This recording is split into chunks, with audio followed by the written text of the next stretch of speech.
இந்த திமுக வேட்பாளரை திமுக காரனே தோற்கடிச்சுவாங்க. அதே போல திருவண்ணாமலையில ஏவாவேலு திமுக காரனே தோற்கடிச்சுவாங்க. அவ்வளவு கோபத்தில் இருக்கிறாங்க. அது மட்டும் உறுதி.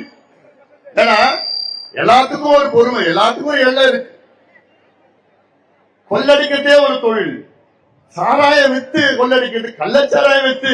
அதாவதுமா இந்த கள்ளக்குறிச்சி மாவட்டத்தில் நடந்தது கள்ளச்சாராய சாவு கிடையாது.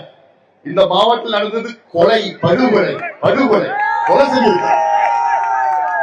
இந்த தொகுதி எம்எல்ஏவும் சங்கராபுரம் தொகுதி எம்எல்ஏ 2 எம்எல்ஏவும் சேர்ந்து இவங்களை கொலை செஞ்சிருக்கிறாங்க. அதற்கு நான் தான் தட்டி கேட்டேன். என்ன என் மேல அவதூறு வழக்கு போடுவேன்னு மிரட்டினாங்க. டேய், எந்த வழக்குனா போடுறா, நான் பாத்துக்கிறேன். இதுக்கெல்லாம் நான் பயப்படுவேங்க.